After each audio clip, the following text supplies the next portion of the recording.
Evening to all. Happy evening, sir. So we are doing a very small topic. Assessment of other entities is the topic. 4 topics are there. Taxation of political party, we have already completed in the last slot. Taxation of electoral trust, we have completed. Taxation of income from units, that is for mutual fund.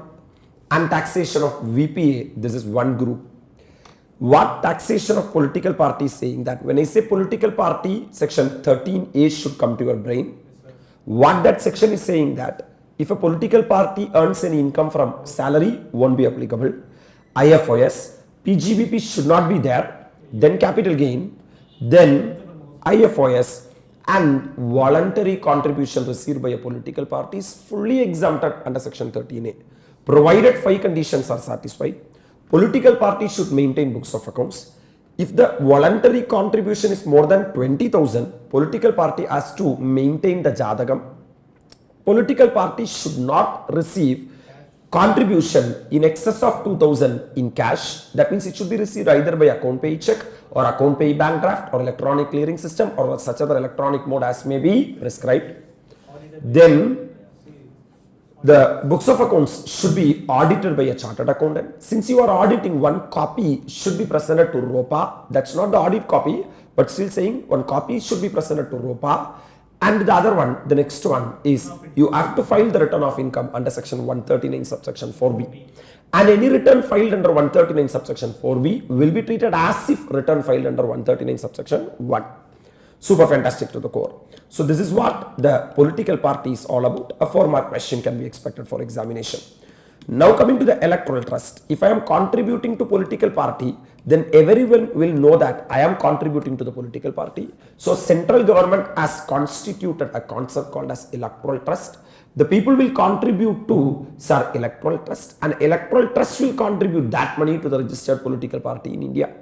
So what is the duties? At least 95% of the contribution received during the year plus the surplus from the last year should be distributed to the registered political party. Then 100% will be allowed as deduction or exemption under section 13B. And they should act in accordance with the rules and regulations which has been given by the central government. So this is what 13B is all about. And when you are contributing to electoral trust, you can claim deduction under 80 GGB or 80 GGC as the case may be. So political party na 13A, electoral trust na 13B. Coming to income from units, that is unit holders will be there. Such unit holders will invest in mutual fund. Mutual fund will invest in various investments. So from the various investments, my dear lovable students, mutual fund will be getting income. Whatever income earned by the mutual fund from the investment is exempted under section 1023D. This 1023D mutual fund is liable to file their return of income under 139(4)(c) because they are various association. And my dear lovable students, such income will be taxable in the hands of unit holders under the head IFOS. When you are taxing that dividend income from mutual fund or UTI and except administrators, sir, you have to restrict the interest payable 20% of interest. Maximum 20% of the income can be claimed as a deduction as per section 57 clause 4. And this mutual fund, since the income is taxable in the hands of the unit holders, mutual fund have to deduct TDS under 194K if the amount exceed 5,000 rupees, my dear lovable students. Fantastic to the core. That's what taxation of income from mutual fund we have done. And any capital gain, you have to check whether the units are from equity oriented mutual fund or debt oriented mutual fund.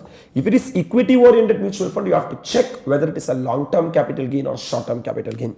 If it is long term capital gain, provisions of 112A will be applicable. If it is short term capital gain, provisions of 111A will be applicable. Fantastic to the core.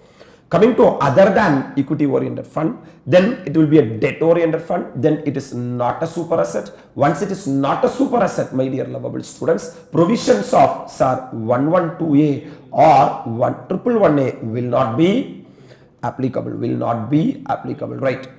If it is a short term capital gain, taxable at normal rate, and long term capital gain will be taxable at the rate of 20% under section 112. I am moving into various professional associations. That is, we have 3 things, which is trade, profession or similar association which are not covered under 1023A. If it is covered under 1023A, if the stipulated conditions are satisfied, entire income is exempted under section 1023A.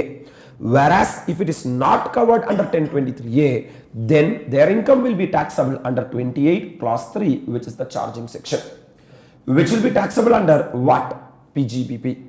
So in order to reduce the tax liability, in order to counter or defeat the tax liability, what these types of clubs start doing, they will be having other income, my dear lovable students, and they will be having subscription income from the members. This other income they start using for the benefit of the members as expenditure, and intentionally they will create the deficit, and this deficit they will set off against this other income.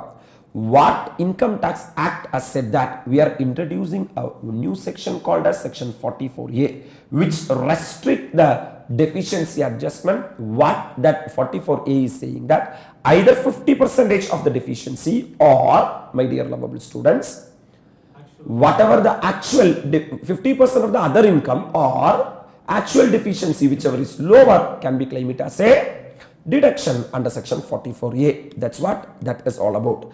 And in that last class we have intentionally skipped to read this exception to principle of mutuality. According to the principle of mutuality, any income arising to a trade, profession or similar association is not considered as income and thus not taxable. But any deficiency arising therefrom is allowed as deduction as per section 44A.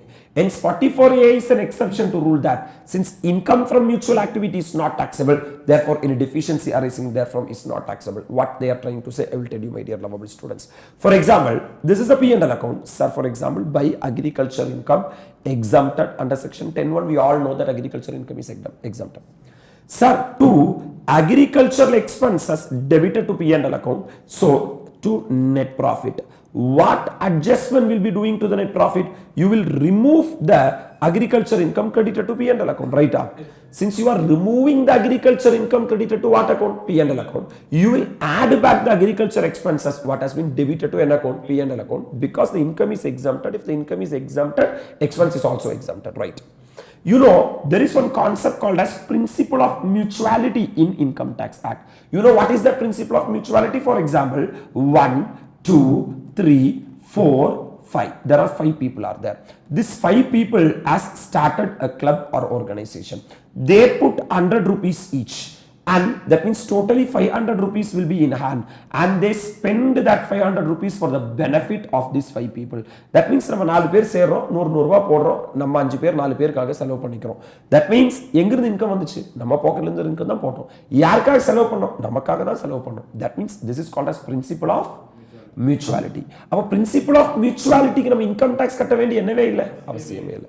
That means all club which is, my dear lovable students, whether it is Rotary Club or Cosmopolitan Club or Board Club, every club is working on principle of mutuality.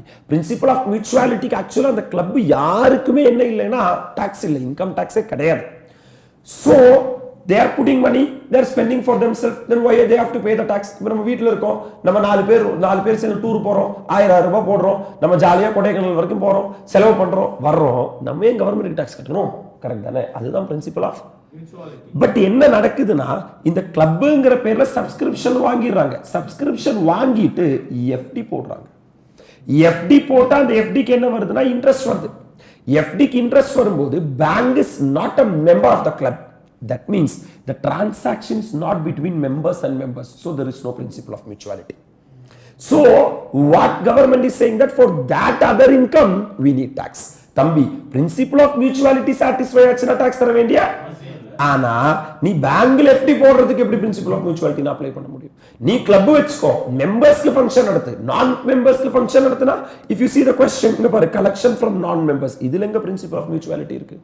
Because 4 members சேர்ந்து காசு போட்டு 4 பேர் வந்து organise அவங்களோட பெனிஃபிட்டுக்காக, own பெனிஃபிட்டுக்காக செலவு பண்ணாங்கன்னா we don't have any problem. We don't have any problem. Hello sir. Then you say that it is principle of mutuality, but this other income we need tax. So the example, agriculture income is exempted, the corresponding expenses also should be added back. But my dear lovable students, principle of mutuality income exempted. That means members கிட்ட உங்களுக்கு என்ன வருதுன்னா income வருதா? income from, that is subscription from யார்கிட்ட members. From the subscription from members you are reducing the expenditure to members, right? For example 1 lakh rupees என்ன sir members கிட்ட subscription வந்திருக்கு, 60,000 rupees you have spent, 40,000 rupees is the taxable income, but this is fully exempted because of principle of mutuality.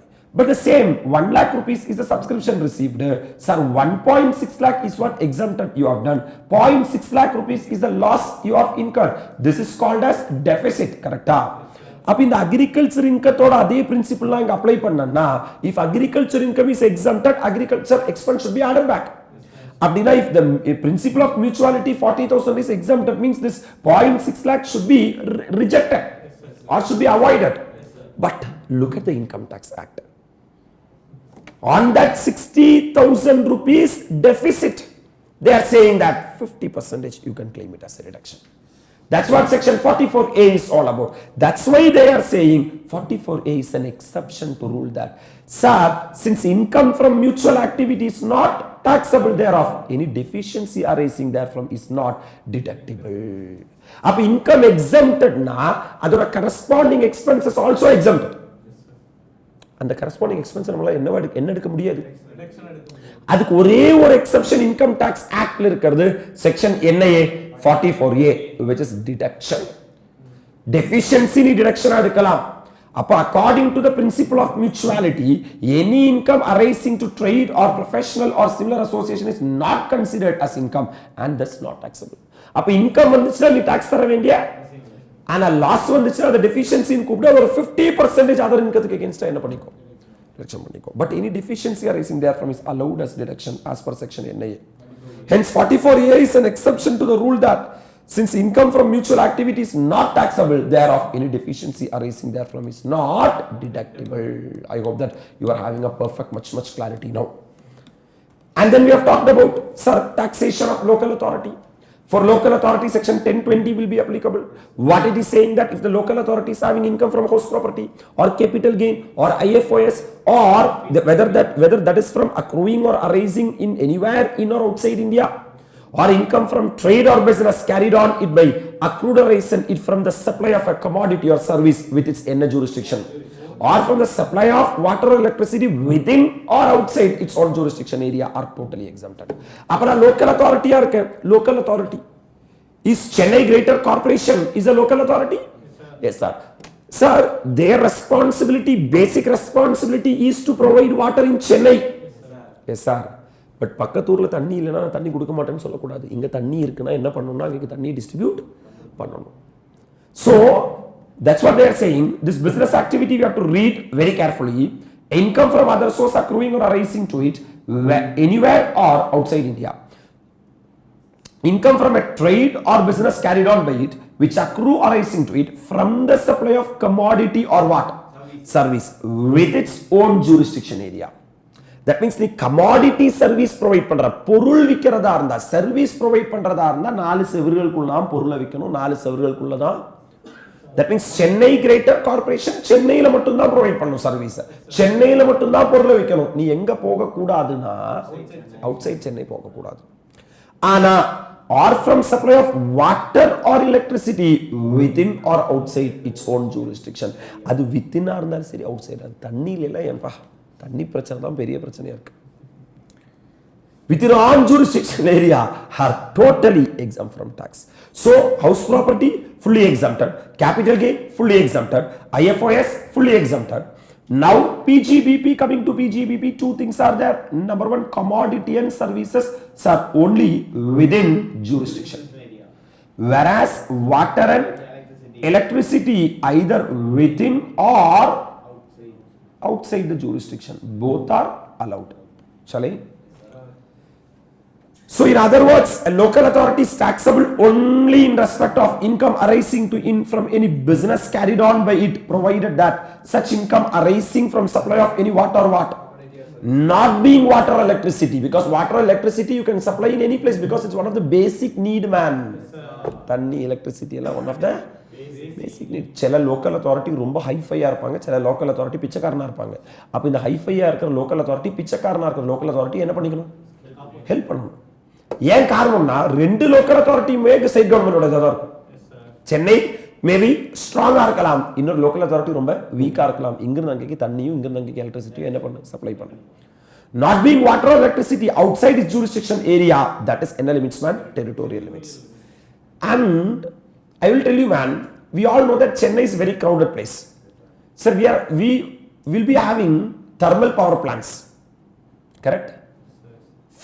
Where in Chennai thermal power plant is there? Kalpakkam, correct? But if you go to, sir, very rural area, there will be lot of places will be there. There they can have no thermal power plants. So from here we will be producing the electricity and will be transmitting the electricity from the bigger places to the smaller places. And they will be charging as if they are giving to the houses and shops. They will be selling by one local authority to the, and that local authority will collect from the general public. Current bill வருதுல? Yes sir. அதுக்கு வந்து நீ வந்து income tax கட்டணும்னு சொன்னா, central கவர்மெண்ட்க்கு share கொடுக்கணும்னு சொன்னா, கரெக்டா இல்லையா? So what they are saying for water and electricity, leave it man. But products and services only within the jurisdiction. If you are going beyond jurisdiction, then my dear lovable students, they are saying that you are liable to pay tax. That means you are doing business, good business activity. No. So local authority is chargeable at the rate of 30% on its N income of the previous year computed in accordance with the provisions of the Act plus surcharge at 12% if its total income exceeds plus health and education cess at 4%. So we have talked about, sir, assessment of what party? Political party. We will create a table like this. After that, if you want, you can copy, you can take a photo, whatever it may be. This is the assessee. Assessee is the inner party, political party. Relevant section. What is the relevant section for that political party? 13A. What are the exempted income, my dear lovable students? IFHP plus capital gain plus IFOS plus voluntary contribution. What are the specified conditions to be satisfied? I'll put a asterisk and write 5 conditions. 5 conditions. Because I'll write the 5 conditions separately below. So if I create a table like this before day of examination, over. That's it, main over. Next one. Electoral trust. What is the section? 13B is the section. What is the only income covered? Voluntary contribution. Only voluntary contribution. There is a specific condition that 95% of the current year donation plus surplus super of the previous year should be distributed. Should be distributed to registered political party. Then 100% exemption. Then 100% exemption. That is a very important thing. Even though out of 10 crore you have distributed only 9.5 crore, 10 crore is exempted. Correct? Here the main important point you should carry is other incomes are taxable. Other incomes are taxable. Like if that electoral trust is having any interest, IFOS, then for that 13B will not be applicable. That's what the next one, right? Then we have talked about mutual fund. For mutual fund, the relevant section is 1023D. Whatever income earned by the mutual fund, that is any income, there is no specific. Any income earned by the mutual fund is fully in the hands of the mutual fund. Whereas it is what? Taxable in the hands of unit holders. Under the head IFOS, because only dividend or interest will come. Sir, when you are taxing IFOS, you have to see 57 clause 4 provisions. That means the interest will be restricted to 20% of the income. அதுக்கு மேல உங்களால என்ன பண்ண முடியாது, claim பண்ண முடியாது.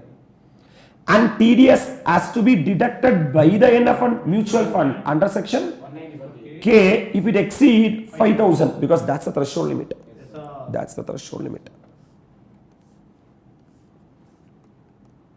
With regard to the capital gain, you may have either the capital gain from equity oriented mutual fund, or debt oriented mutual fund. If it is equity oriented mutual fund 112A, debt oriented mutual fund 111A. illa. So equity oriented mutual fund நம்ம ரெண்டா பிரிக்கணும். என்னன்னா short term, long term. correct? So I am going to write capital gain from equity oriented mutual fund. Adila long-term capital gain, short-term capital gain. Long-term capital gain 112A and 111A. This is at the rate of 10% in excess of 1 lakh. In a concession rate at the rate of 15%. But SCT should be paid at the time of sale.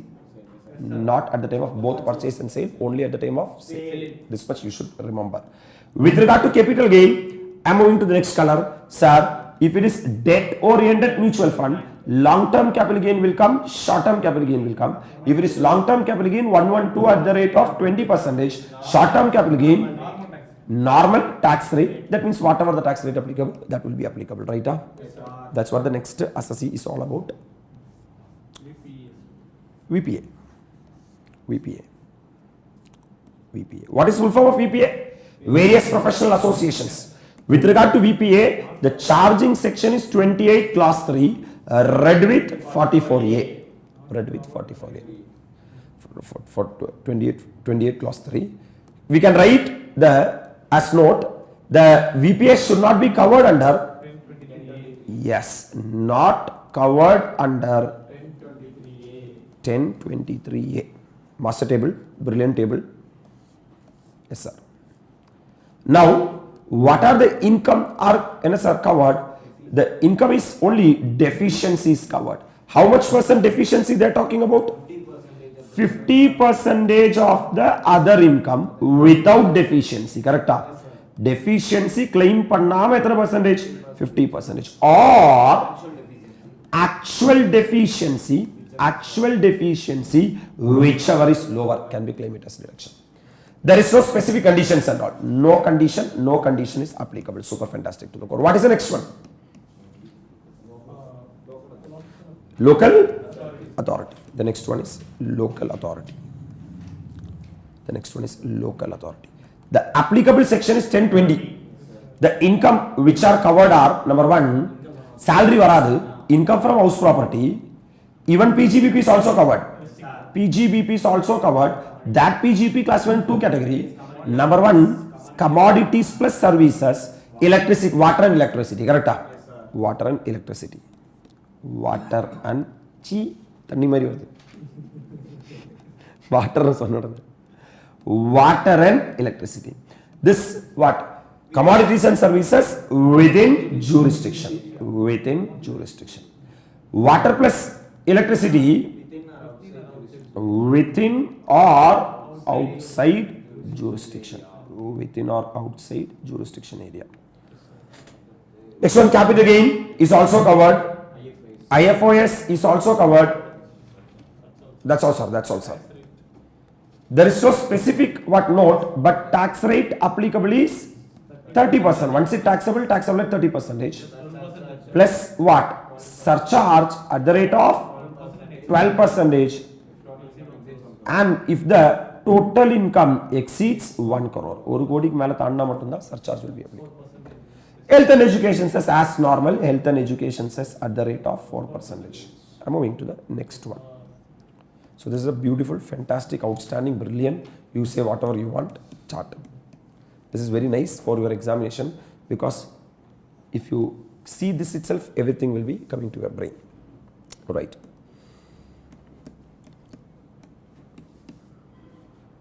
Wait, somebody is taking photo. Voila.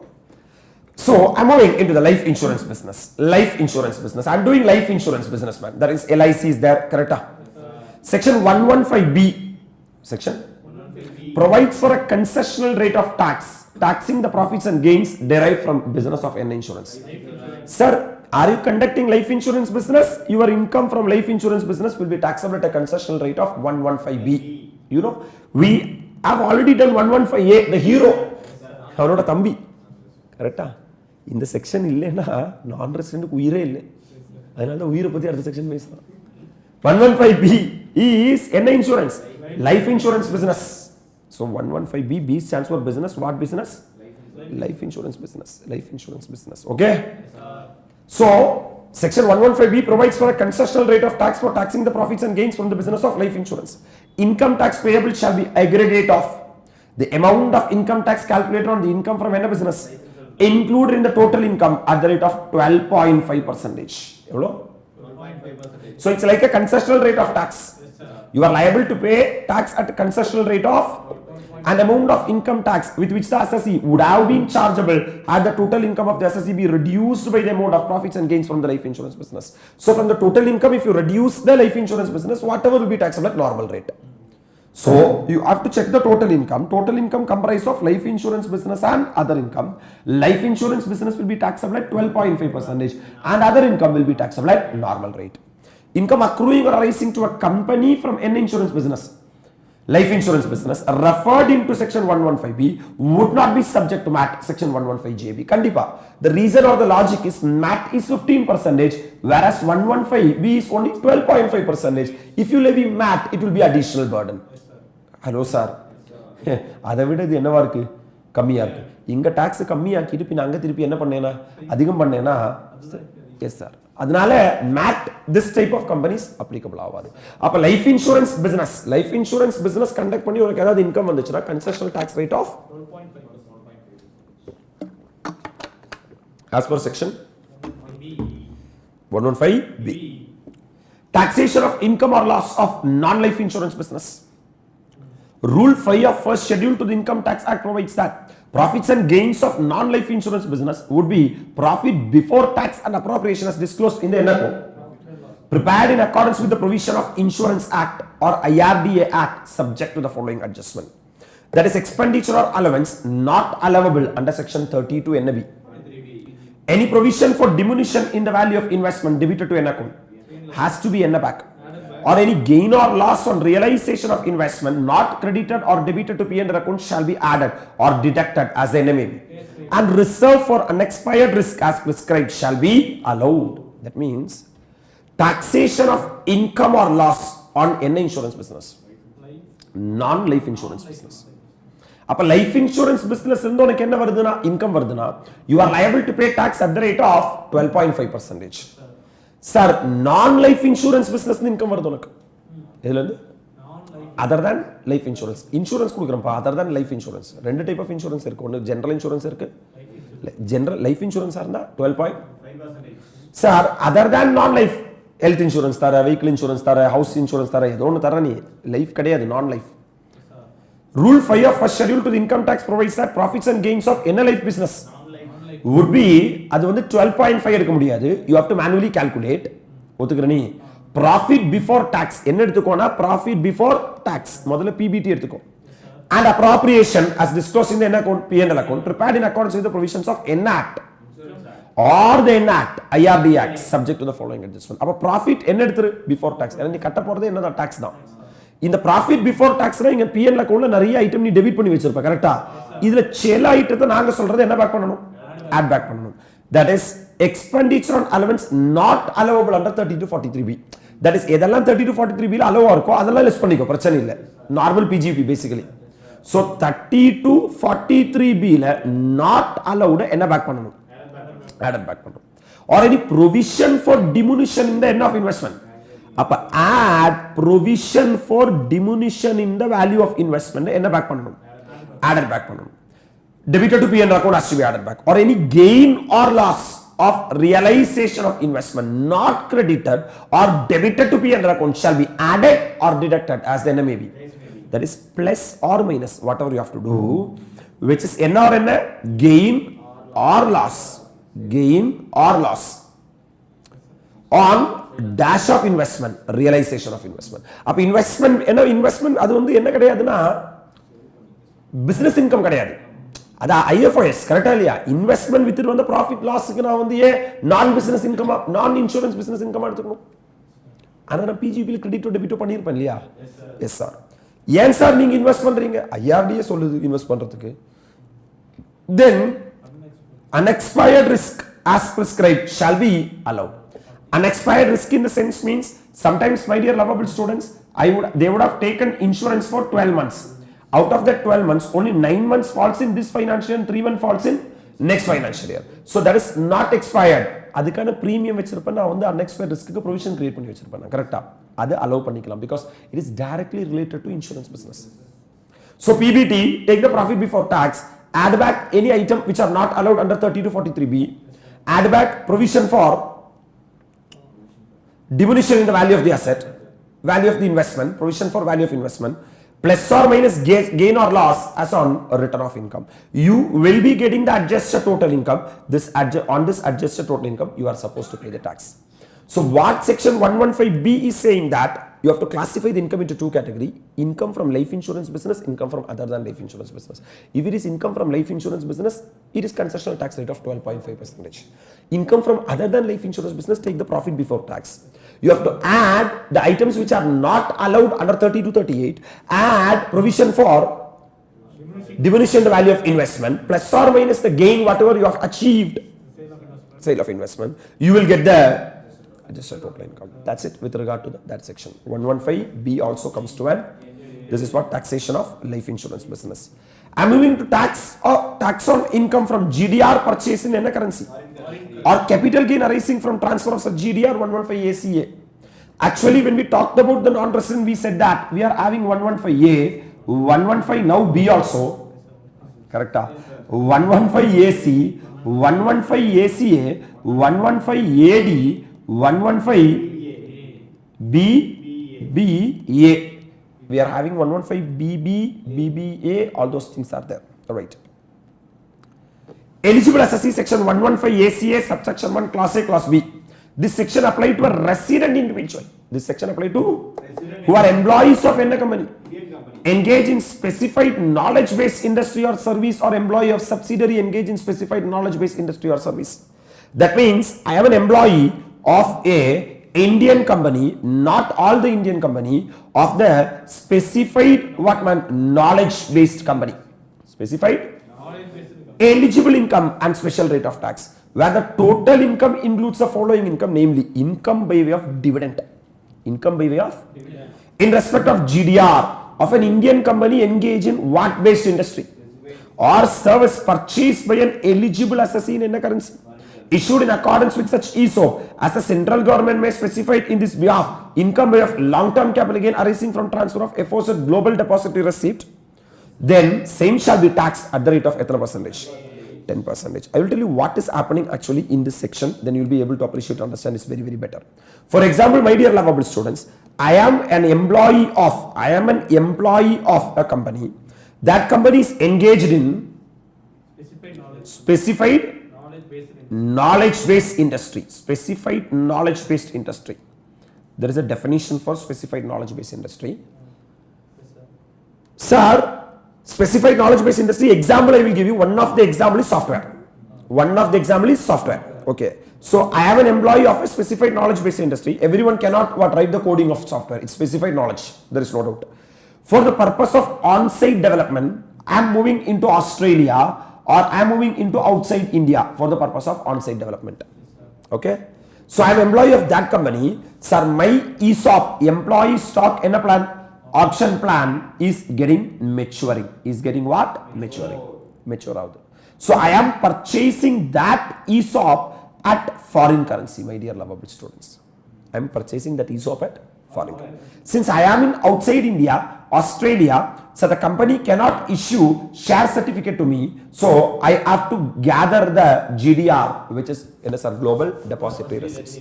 On this GDR, I may get the interest income, or I may get the long-term capital gain if I sell the GDR. Whatever may be the income, either interest, that is dividend income, either dividend income or long-term capital gain, what section 115 AC is saying that such income will be taxable at a concessional rate of 10%. So I should be a resident, I should be an employee of Indian company who are engaged in specified skill-based industry, and I should go out of India, I should work outside India, I should get the salary in foreign currency, my ESOP should mature, I should purchase the ESOP in the form of GDR, I should get the dividend, I should get the long-term capital gain. If I am selling, there is no compulsion, man. Such income will be taxable at a concessional rate of 10%. Since we are taxing only at a concessional rate of 10%, sir, no deduction is allowed. In case of aforesaid resident employee, no deduction shall be allowed under any provision of this act, where the gross total income consists only of income of dividend from global depository receipts. However, where the gross total income includes dash income, or long-term capital gain from such global deposit to receive, the deduction under any provision of this act shall be allowed only on that portion of gross total income which does not include such income from the what. That means if you are having other income against other income, you can claim deduction. But against 115 ACA, hello sir, you cannot claim any deduction. That means, my dear lovable students, sir, I should be a what? Employee of a company, Indian company, who are engaged in. That means, in order to be an employee in a company, that means you are going abroad. So, அடிச்சுவாரி தொடக்கிறவன் அனுப்புவாங்களா இல்ல வேலை தெரியறவங்க அனுப்புவாங்களா? வேலை தெரியறவங்க நீ CA வா இருக்கணும். First 5 வருஷத்துக்கு ஒன்னு ACA ன்னு சொல்லுவாங்க. அதனால தான் 115 ACA ன்னு சொல்றாங்க.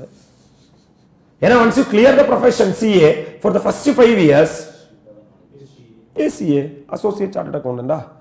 All right. No benefit of first and second proviso. அது எங்களோட என்ன சார், நாங்க ஃபாரின் கரன்சிலையும் கால்குலேட் பண்ண விட மாட்டோம், பெனிஃபிட் ஆஃப் இண்டெக்ஸேஷன் தர மாட்டோம். எங்களுக்கு தான் 6 ரூல் இருக்கு.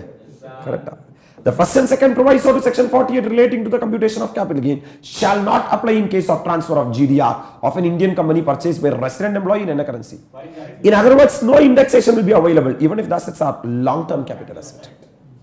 That means if you are an employee who are engaged, you are working in an Indian company, who are engaged in specified skill-based working, you are working outside India, you are getting salary in foreign currency, you are subscribing your ESOP, instead of share certificate, you got the GDR. From that, if you are getting dividend or if you are transferring that GDR and getting the long-term capital gain, both will be taxable at a concession rate of 10%. Since that is taxing at a concession rate of 10%, my dear noble students, no expense will be allowed, no deduction will be allowed, and first proviso and second proviso will not be applicable.